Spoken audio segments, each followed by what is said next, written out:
ప్రభు ఘనమైన నామమునకు మహిమ కలుగునుగాక. మన ప్రభువును రక్షకుడునునైన యేసుక్రీస్తుల వారి యొక్క ప్రశస్తమైన నామమునకి మహిమ ఘనత ప్రభావములు యుగ యుగములకు కలుగునుగాక. సర్వాధికారి అయిన దేవుడు ఆయన గొప్ప కనికరమును బట్టి మరొక శ్రేష్టమైన శుభదినమును మనకు అనుగ్రహించి దేవుని మాటలు ధ్యానము చేయుటకు ప్రభు ఇచ్చిన ఈ గొప్ప సదవకాశమును బట్టి దేవాది దేవునికి మనము ఎంతగానో కృతజ్ఞతాస్తుతులు చెల్లించవలసిన వారుగా ఉన్నాం.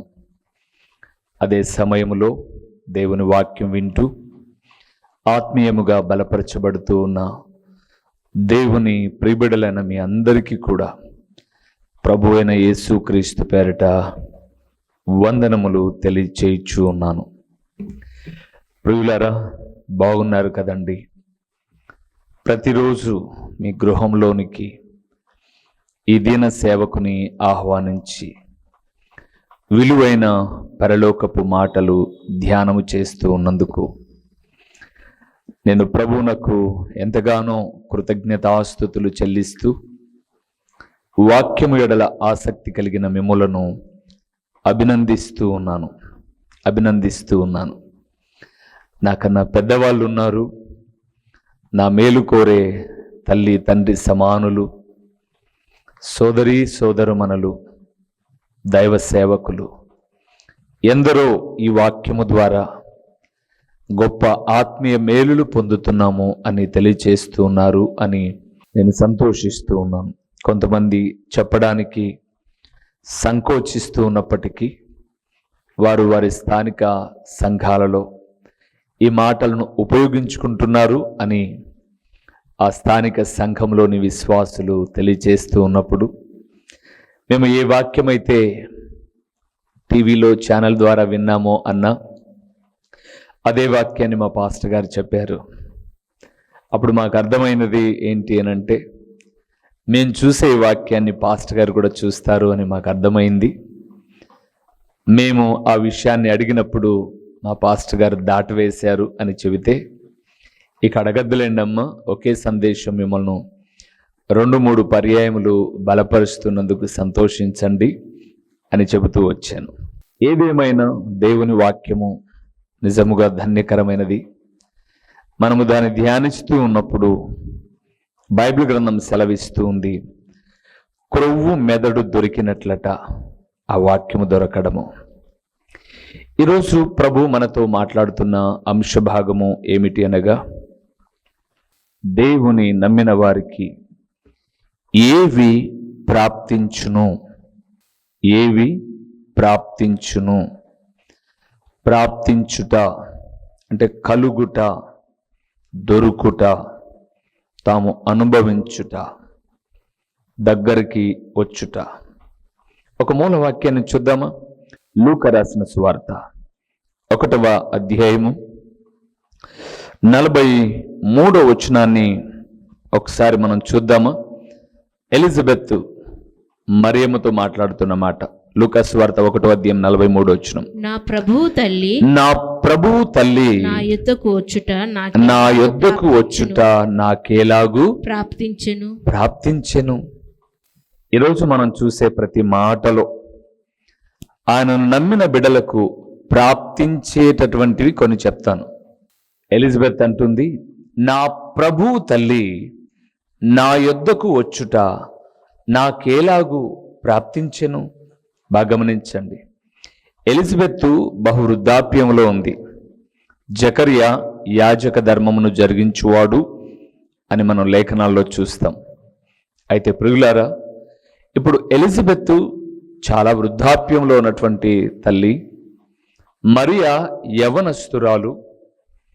ఎందుకు ఎలిజబెత్ వృద్ధాప్యం అంటున్నానంటే, బహుకాలము గడిచి వృద్ధులై వారు ఇరువురు పిల్లలు లేనివారుగా ఉన్నారు అని లేఖనాల్లో మనం చూస్తాం. ఇప్పుడు మరియా కూడా పరిశుద్ధాత్మ వలన, అంటే ఎలిజబెత్ ఎలాగ పరిశుద్ధాత్మ వలన గర్భము ధరించెనో అలాగే మరియా కూడా పరిశుద్ధాత్మ వలన గర్భము ధరించి వారిరువురు ఒకరినొకరు కలుసుకున్నప్పుడు ఎలిజబెత్ అంటుంది, ఎలిజబెత్ నా ప్రభువు తల్లి. యేసు ప్రభుల వారు మానవ జన్మ ఎత్తిన మహిమాన్వితుడైన దేవుడు. వాస్తవానికి ఎలిజబెత్ ఏమనాలి? ఏంటమ్మా ఎలాగొచ్చావు, యవనస్తురాలా అని అడగాలి. కానీ ఏమంటుంది? నా ప్రభు తల్లి నా యొద్దకొచ్చుట నాకు ఎలాగో ప్రాప్తించెను. ఎందుకు వచ్చిందో అక్కడ మరియా కూడా ఒక శుభవచనాలు పలికింది, ఎలిజబెత్ పలికారు. ఈరోజు దేవుని వాక్యం మీ దగ్గరకు వస్తుంది. ఆ రోజు ఎలిజబెత్ దగ్గరికి మరియా వెళ్ళినట్లుగా ప్రభు వాక్యము చేబూని ప్రతిదినం మీ ఇంటిలోనికి నేను కూడా వస్తూ ఉన్నాను. ఎలాగా? నా ప్రభు వాక్యము తీసుకొని. ఎందుకు వస్తున్నాను? ఎందుకు ప్రాప్తిస్తుంది మీకు? ఎందరికో లేని గొప్ప భాగ్యం మనకే ఎలాగో దొరుకుతుంది. అలాగా ప్రాప్తించుట వల్ల కలిగే మేళ్ళు ఏమున్నాయి అని మనం లేఖనంలో చూస్తే చాలా విషయాలు ఉన్నాయి. మచ్చుకు కొన్ని విషయాలు చూద్దామా? ద్వితీయోపదేశ కాండము 28వ అధ్యాయము 2వ వచనాన్ని, ఏవి మనకు ప్రాప్తిస్తాయో తనను నమ్మిన బిడ్డలకు ఒకసారి లేఖనాల్లో నుంచి చూద్దామా? 28:2 వచనం, నీవు నీ దేవుడైన యెహోవా మాట శ్రద్ధగా వినిన ఎడల ఈ దీవెనలన్నీ నీ మీదికి వచ్చి నీకు ప్రాప్తించును. ఎలిజబెత్ ఏమనింది? నా ప్రభు తల్లి నా యొద్దకు వచ్చుటకు నాకెలాగూ ప్రాప్తించను అనింది. ఇప్పుడు తల్లులారా, నా ప్రియ సోదరీమణులారా, దైవజనులారా, ఎక్కడో పులివెందల్లో నేనున్నాను, రాయలసీమలో, కడప జిల్లాలో ఒక చిన్న కాలనీలో ఒక చిన్న మందిరానికి సంఘమునకు కాపరిగా దేవుని వాక్యము ప్రకటిస్తూ ఉన్నప్పుడు మీరు ఇప్పుడు ఈ ప్రశ్న వేసుకోవాలి. ఎక్కడో పులివెందల్లో ఉన్నటువంటి సహోదరుడు, దేవుని సేవకుడు రూబేను గారు దేవుని మాటలు మా ఇంటిలోనికి తీసుకురావడం మాకు ఎలాగూ ప్రాప్తించెను. అప్పుడు మీరు వేసుకోవాలి, ఛానల్ ఉండగా ప్రాప్తించెను అని కదండి. ఛానల్ ఉండగా లేదా యూట్యూబ్ ఆన్ చేసుకొనగా మాకు ప్రాప్తించెను అంటారా? కాదండి. 28వ అధ్యాయం ద్వితీయోపదేశ కాండం 1-2 వచనాలు చూస్తున్నప్పుడు, నీ దేవుడైన యెహోవా మాటను శ్రద్ధగా విని నేడు నేను నీకు ఆజ్ఞాపించుచున్న ఆయన ఆజ్ఞలన్నిటినీ కట్టడలన్నిటినీ అనుసరించి నడిచిన ఎడల భూమి మీద ఉన్న సమస్త జనముల కంటే నిన్ను హెచ్చించును. నీవు నీ దేవుడైన యెహోవా మాట వినిన ఎడల ఈ దీవెనలన్నీ నీకు ప్రాప్తించును. దేవుని బిడ్డలారా, ఎక్కడో ఉన్న మమ్ములను మీ ఇంటిలోనికి తీసుకుని వచ్చినది దేవుని వాక్యమే. ఆ వాక్యమును మీరు జాగ్రత్తగా విని ఆ వాక్య ప్రకారముగా మీరు నడిచిన ఎడల, ఆనాడు ఇశ్రాయేలులతో నా ప్రభువు చెబుతూ ఈ దీవెనలన్నీ మీకు ప్రాప్తించను అని 28వ అధ్యాయం 2వ వచనం నుంచి 14 వరకు అద్భుతకరమైన దీవెనలు. తమ పొలము, ఆస్తి, అంతస్తు, ఉద్యోగం, పిల్లలు, వ్యవసాయం, ఉద్యోగం, వ్యాపారం ప్రతిదీ కూడా దీవించబడి 14వ వచనంలో అంటాడు, నిన్ను నేను తలగా నియమిస్తానే కానీ తోకగా నియమించను అన్నాడు. ఇన్ని దీవెనలకు ఒకే ఒక్క కీవర్డ్, నీ దేవుడైన యెహోవా మాట జాగ్రత్తగా విని ఆయన కట్టడలను అనుసరించి నడిచిన ఎడల దీవెనలు ప్రాప్తించును. ఈరోజు ఈ దీన సేవకుడు ప్రకటిస్తూ ఉన్నప్పుడు దేవుని వాక్యం వింటున్న దేవుని కుమారుడా, నా వైపు చూడమాకు. ఈ గాడిదను నిలబెట్టుకొని ఈ గాడిదకు స్వరమిచ్చి మాట్లాడుతున్నది దేవుడు. ఆయన మాటలను జాగ్రత్తగా విని ఆ ప్రకారముగా నడిచిన ఎడల ఈ వాక్యముల ద్వారా నీకు దీవెనలు ప్రాప్తించును. ఎన్నో దినాల నుంచి నేను అంటానండి, ఈ టీవీ ఛానల్ ద్వారా 2000 పైబడిన ప్రసంగాలు ఒకదానికొకటి సంబంధం లేకోకుండా 2020 సంవత్సరం ప్రార్థనా ఛానల్లో కరోనా కన్నా ఒక 1.5 నెలల ముందుగా ఈ వాక్యము ప్రకటించడం ప్రారంభించాం. ప్రతిరోజు ఈ రోజు వరకండి 6 సంవత్సరాలు అనర్గళంగా దేవుని ఎన్నో మాటలు ప్రకటిస్తూ ఉన్నప్పుడు నీవు ఇంకా దీవించబడలేదంటే ఆయన మాటను జాగ్రత్తగా వినడములా, ఆ ప్రకారముగా నడుచుకునలా. ఇప్పటికే ఆయన మాటలు జాగ్రత్తగా విని ఆ ప్రకారముగా నువ్వు నడుచుకుని ఎడలా దీవెనలన్నీ నీకు ప్రాప్తిస్తాయి, ప్రాప్తించును. దేవునిందు నాకు ప్రియమైన వారులారా, నా ప్రియ ప్రభుల వారు మాట్లాడుతున్నారు ఈ సమయమందు. ఆయన నమ్ముకున్న నీకు ప్రాప్తించేవేవో తెలుసా? ఆయన మాట వినుట వలన దీవెనలు ప్రాప్తించును. సహజంగా క్రైస్తవులు ఎవరైనా 28వ కీర్తన 14 వచనాల వరకు ఉన్న దీవెనలు అనేక సార్లు చదువుకొని ఆనందపడుతూ ఉంటారు. కానీ 15 నుంచి మిగతా వచనాలు ఎవరు చదవడానికి ఇష్టపడరు. ఎందుకో తెలుసా? ఆయన మాటలు విని ఆ ప్రకారముగాను ప్రవర్తించని ఎడల శాపములున్నాయి. అక్కడ శాపములున్నాయి. నేను అడుగుతున్నాను, దేవుని నమ్మిన నీ జీవితములో ఆయన మాట జాగ్రత్తగా విని ఆ ప్రకారముగా నడుచుకుని ఎడల ఆయన నమ్మిన బిడవైన నీ జీవితములో దీవెనలు ప్రాప్తిస్తాయి. నీకు అంటే దీవెనలు నీ దగ్గరకు వస్తాయి. రెండవది ఏమొస్తాయి చూద్దామా? 2 కీర్తనల గ్రంథానికి వెళ్దాం. కీర్తనల గ్రంథము 16వ కీర్తన. చాలా చక్కటి మాటలు ఈరోజు కూడా మనం ధ్యానం చేస్తూ ఉన్నాం. 6వ వచనాన్ని మనం చదువుదాం పిల్లలు. 6వ వచనాన్ని మనం చూద్దాం. మనోహర స్థలములలో నాకు పాలు ప్రాప్తించెను, నాకు పాలు ప్రాప్తించెను, శ్రేష్టమైన స్వాస్థ్యము నాకు కలిగెను. చాలు. మీరు తర్వాత 5వ వచనాన్ని కూడా చదవండి. యెహోవా నా స్వాస్థ భాగము, నా పానీయ భాగము, నీవే నా భాగమును కాపాడుచున్నావు. చాలు. మొదటిది, ఆయన మాట జాగ్రత్తగా వినిన ఎడల నీకు దీవెనలు ప్రాప్తించును. రెండవది, ఆయన మీద ఆధారపడిన ఎడల మనోహర స్థలములలో పాలు ప్రాప్తించును. అంటే నీకంటూ భాగం ఉంటుంది. తల్లిదండ్రులు సంపాదించిన ఆస్తిలో పిల్లలకు భాగం ఉన్నట్లుగా కదండి. అందుకే పిల్లలు ప్రశ్నించేవారు, నాకేం సంపాదించావును? ఓకే, ఈరోజు ఒక దైవజనుడిగా జ్ఞాపకం చేస్తున్నాను.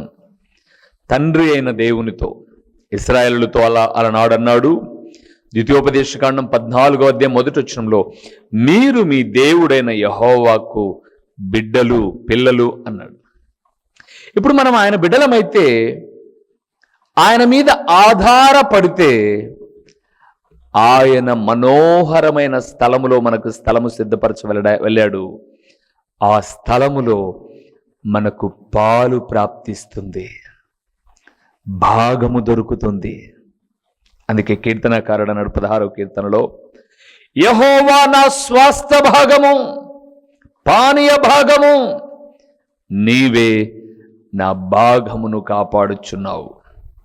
యేసు ప్రభుల వారు అన్నారు కదండి, యోహాను సువార్త 14వ అధ్యాయానికి మనం వెళ్తున్నప్పుడు చాలా చక్కటి మాటలు. మొదటి నుంచి చూస్తే, మీ హృదయములను కలవరపడనీయకుడి, తండ్రి అయిన దేవునియందు విశ్వాసం ఉంచుచున్నారు, ఆయన ప్రియ కుమారుడిగా ఈ లోకమునకు వచ్చిన ఆయన ప్రియ కుమారుడైన యేసుక్రీస్తునైన నా యందు విశ్వాసం ఉంచుడి.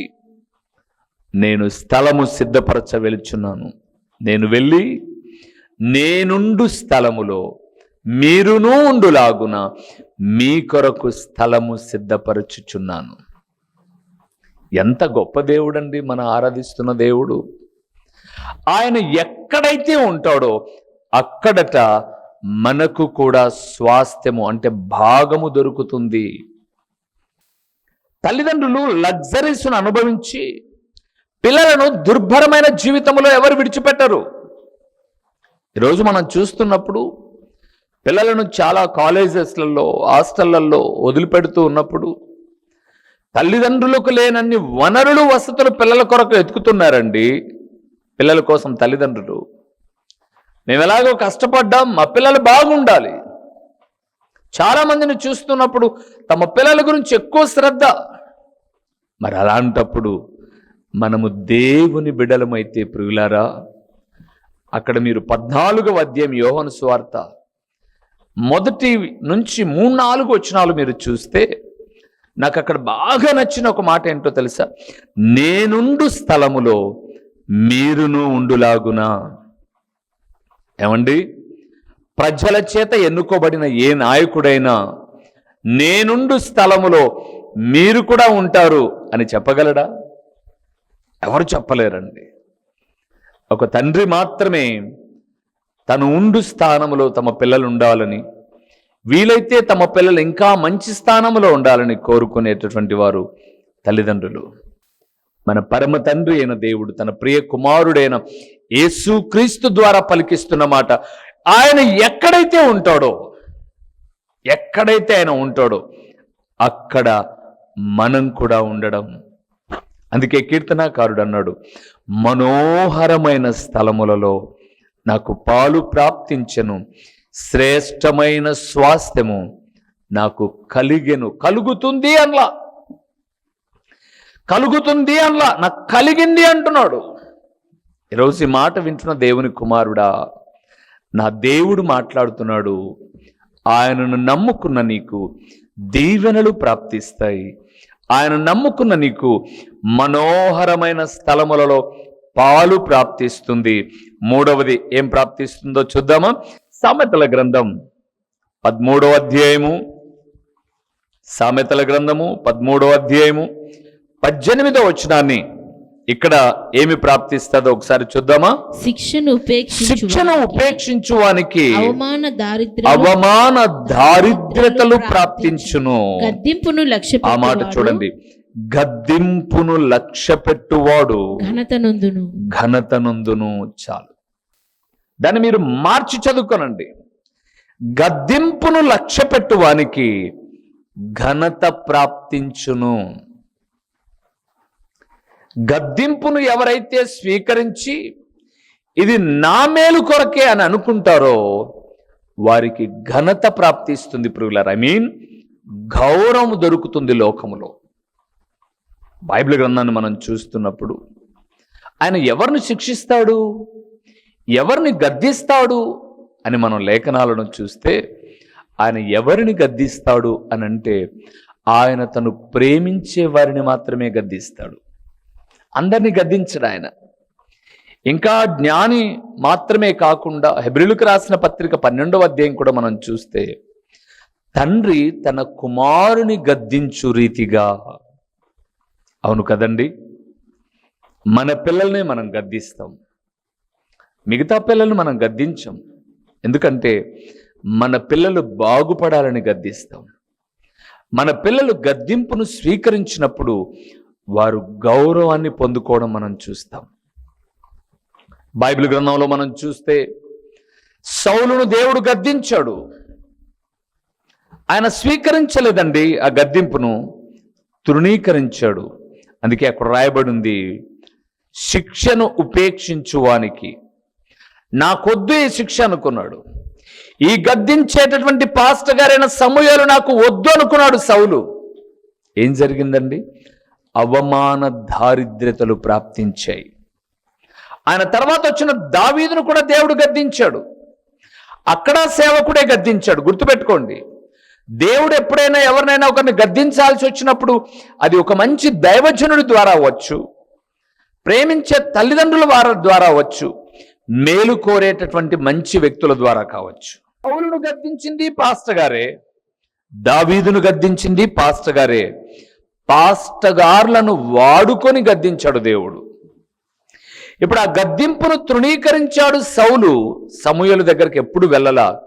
తద్వారా అవమాన దారిద్ర్యతలతో ఆత్మహత్య చేసుకుని చచ్చిపోయాడు సౌలు.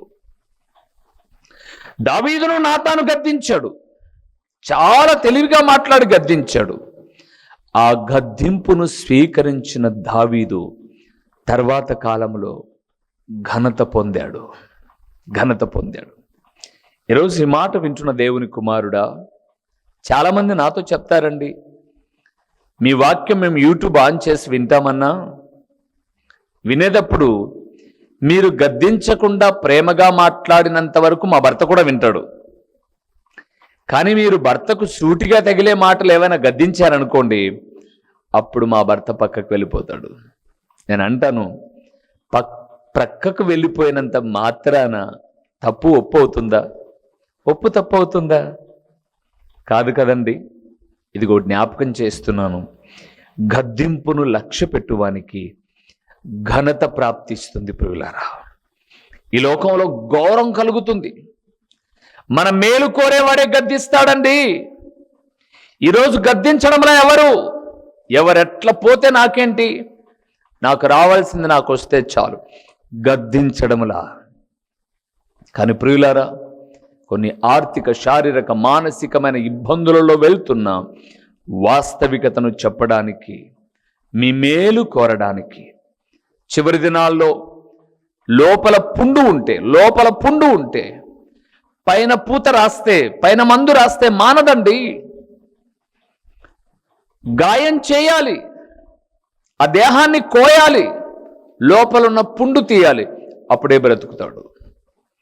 పైన పూత పూస్తే బాగున్నట్టుగా అనిపించచ్చు, కొద్ది రోజులకు చచ్చిపోతాడు. దేవుడు మాట్లాడుతున్నాడు, ఆయన మాటకు విధేయత చూపితే దీవెనలు ప్రాప్తిస్తాయి. ఆయన మీద ఆధారపడితే మనోహరమైన పరలోకములో పాలు ప్రాప్తిస్తుంది. ఆయన గద్దింపును లక్ష్య పెడితే గౌరవము, ఘనత ప్రాప్తిస్తుంది. ఇంకొక మాట చెప్పి నేను ముగిస్తాను. కొరింథీయులకు రాసిన 2వ పత్రిక 2వ అధ్యాయము 12వ వచనాన్ని ఒకసారి చూద్దాం ప్రియులారా. క్రీస్తు సువార్త ప్రకటించుటకు నేను త్రోయకు వచ్చినప్పుడు ప్రభువునందు నాకు మంచి సమయము ప్రాప్తించి ఉండగా సహోదరుడైన తీతు నాకు కనబడనందున నా మనసులో నెమ్మది లేక వారి యొద్ద సెలవు తీసుకుని అక్కడ నుండి మాసిదోనియాకు బయలుదేరి. అక్కడ చూడండి 4వ మాట, సువార్త ప్రకటించుటకు నేను త్రోయకు వచ్చినప్పుడు ప్రభువునందు నాకు మంచి సమయము ప్రాప్తించెను. ఈ మాట వింటున్న దేవుని కుమారుడా, కుమార్తె, ఆత్మల భారము కలిగి సువార్త ప్రకటిస్తున్న నాకు, సువార్త వింటున్న నీకు, సువార్తకు సహకరించడానికి సమయం ఇచ్చాడు దేవుడు, సమయాన్ని ప్రాప్తింపచేశాడు. నాకు కాదులే, ఆయన ఏదో చెప్తాడండి ఈరోజు, మరి నీకు లేదా బాధ్యత? తండ్రి బిడ్డలముగా నీవు నేను ఉంటున్నాం, మనకు లేదా బాధ్యత? మీరు తర్వాత మత్తయి సువార్త 20వ అధ్యాయం చూస్తే అక్కడ ఒక తండ్రికి 2 కొడుకులు ఉన్నట్లుగా మనం చూస్తాం. ఆ తండ్రి పెద్దవాడిని పిలిచి, కుమారుడా, పొలంలో పని జరుగుతుంది, వెళ్ళి ఆ పని చూడు అన్నాడు. వాడు అంటాడు విధేయంగా, వెళ్తానండి నాన్నగారు అన్నాడు. మన్నించండి, నేను పోను అన్నాడు. మొదటివాడు అన్నాడు నేను పోను అన్నాడు. రెండోవానికి వచ్చి చెప్పాడు, బాబు పొలంలో పని జరుగుతుందిరా, కొంచెం పొలం దగ్గరికి వెళ్ళి ఆ పని చూడు అన్నాడు. వాడన్నాడు, పోతానండి నాన్నగారు అన్నాడు. మొదటివాడు పోను అన్నాడు, రెండోవాడు పోతాను అన్నాడు. తండ్రి బయటికి వెళ్ళి పని చూసుకొని తర్వాత ఆ పొలంలో ఎవరు పని చేస్తున్నారో అని వచ్చాడు. అక్కడికి వచ్చేసరికి పోను అన్నవాడు మనస్సు మార్చుకొని అక్కడ పని చేస్తున్నాడు. అతి వినయం చూపాడు చూడండి, పోతానండి నాన్నగారు అని. వాడు ఆ పొలంలో లేడు. ఈరోజు చాలా మంది అంటున్నారు, మమ్మల్ని ఏమన్నా తెలుసా, మీ వాక్యం ప్రతిరోజు వింటాం బ్రదర్. ఎవరికి బ్రదర్ లాభం? నాకు ఆ లాభం? ప్రతిరోజు వింటామంటే నన్ను ప్రోత్సహిస్తున్నారా, మెచ్చుకుంటున్నారా? నేను అంటాను, ప్రతిరోజు వినడం నీకు లాభం. మా పిల్లవాడు ప్రతిరోజు బడికి వెళ్తాడండి, ఎవరికండి లాభం? బడికి వెళ్తే ఉపాధ్యాయునికి లాభమా, పిల్లవాడికి లాభమా? పిల్లవాడికే కదా లాభం. అందుకే లాభాన్ని పొందుకుంటున్నాడు కాబట్టే ఫీజు కడుతున్నాడు. మరి నువ్వు ప్రతిరోజు విని రాసుకుంటూ ఉంటే పరిచర్య ఎడల, సువార్త ఎడల, ఆత్మల ఎడల నీకేం భారం ఉంది? నీకేం భారం లేదా? అది కరెక్ట్ కాదు కదా సోదరుడా. నీకు సమయం ఇచ్చాడు దేవుడు సహకరించడానికి. ఒక ఆయన అన్నాడు నాతో మాట్లాడుతూ, బ్రదర్ ఈ మధ్య మీరు కానుకల గురించి చెప్తున్నారు బ్రదర్ నువ్వు ఎప్పుడన్నా ఇచ్చావు బ్రదర్? ఇవ్వలేదు. మరి ఎందుకు చెప్తున్నారు అంటున్నావు? చెప్పకపోతే ఆయన దగ్గర దండిగా ఉంది అంటారు, చెబితే పీసిన వాడు డబ్బులు అడుగుతున్నాడు అంటారు. మరి సువార్త ఎలాగ ముందుకెళ్తుంది? మీరు రోమీలకు రాసిన పత్రిక ఒకసారి చూస్తారా? రోమీలకు రాసిన పత్రిక 10వ అధ్యాయము 15వ వచనాన్ని చూద్దాం ఒకసారి. ప్రకటించువారు పంపబడని ఎడల ఎట్లు ప్రకటించుదురు? ఇందు విషయమై ఉత్తమమైన వాటిని గూర్చిన సువార్త ప్రకటించు వారి పాదములెంతో సుందరం. ఏమన్నాడండి ఇక్కడ 15వ వచనంలో? ప్రకటించువారు పంపబడని ఎడల. ప్రకటించు వారిని నువ్వు పంపాల బ్రదర్. పంపాలంటే అది ఖర్చుతో కూడింది, అది ఉపయోగకరమైనది 10గురికి. నువ్వు విన్న వాక్యం ఇంకా ఎందరినో చేరుకోవాలి వాక్యం, దానికి నువ్వు నడుం కట్టాలి. అందుకే సమయము నీకు ప్రాప్తింపచేశాడు దేవుడు. సమయం ప్రాప్తించేశాడు. డబ్బులు అడుగుతున్నా అనుకోమాకండి. సువార్త జరగాలంటే సంవత్సరంలో ఒక్కరోజైనా గుప్పిలి విప్పాలి కదండి. ఒక పూట తిన్న ఆహారం, 1 కేజీ మటన్ తెచ్చుకుంటే 1000 రూపాయలు ఉందండి. ఈరోజు సాయంత్రానికి అయిపోతుంది. బహిర్భూమిలోకి ప్రొద్దనికి వెళ్ళిపోతుంది కదండి. ఇంటిలిపాది తింటే మరి ఒక ఆత్మల రక్షణ కొరకు ఎంత భారం. ఈ దీన సేవకుడు నిలవబడి మాట్లాడి ఈ మాటలు ఛానల్కు పంపించి, ఛానల్లో ఎడిటింగ్ చేసి, టెలికాస్ట్ చేసి నీ దగ్గరికి చక్కటి దేవుని వాక్యం రావడానికి భారం లేకపోతే జరుగుతుందండి. ఇది భారముతో జరుగుతుంది. నీకు సమయం ఇచ్చాడు, ఆ ప్రాప్తించిన సమయంలో పాలు పంచుకో. దేవుని నమ్మిన వారికి దేవుని మాటలు వినుట వలసు దీవెనలు ప్రాప్తిస్తాయి. దేవుని మీద ఆధారపడితే మనోహర స్థలములలో స్వాస్థ్యము మనకు దొరుకుతుంది. 3వది గద్దింపును లక్ష్య పెడితే గౌరవం ప్రాప్తిస్తుంది, ఘనత. 4వది ఆత్మ భారములు కలిగిన వారికి సువార్త ప్రకటించుటకు సమయము ప్రాప్తించినది. స్వీకరించి పాలిభాగస్థులమవుదాం. ప్రార్థన చేసుకుందాం. మహాపరిశుద్ధుడైన మా ప్రియమైన పరలోకపు తండ్రి, మహోన్నతుడైన దేవా, మీ ఘనమైన, శ్రేష్టమైన, ఉన్నతమైన, పరిశుద్ధమైన నామమునకు లెక్కింపలేని స్తోత్రములు చెల్లిస్తూ ఉన్నాము నాయన. ఈ వాక్యమున్న మా ప్రియులకు ప్రకటించిన దీన సేవకునికి ఏవైతే ప్రాప్తించవలసిందో అవి దయచేయండి. ప్రకటించిన పరలోకపు సంగతులు వ్యర్థముగా పోకుండా సారవంతమైన నేలను పడిన విత్తనము వలె 30 60 100 ఫలింపచేసి మీ ఘననామానికి మహిమ, ఘనత, ప్రభావములు మీరు కలుగు చేసుకున్నామని, బలహీనులను బలపరిచి, కృంగిన వారిని లేవనెత్తి, ధైర్యము చెడిన వారిని ధైర్యపరిచి, నన్ను మమ్మల్ని మీరు ఆకడకు సిద్ధపరిచి మహిమ పొందుమని యేసు నామములో అడిగి పొందియున్నాము తండ్రి. ఆమేన్. మా చిరునామా దైవజనులు బ్రదర్ ఓ రూబేన్ గారు, క్రీస్తు ప్రార్థనా మందిరం, డోర్ నెంబర్ 1-10-386, నగరిగుట్ట, పులివెందుల, కడప జిల్లా. మీ ప్రార్థనా అవసరాల కొరకై సెల్ నంబర్ 9989067409.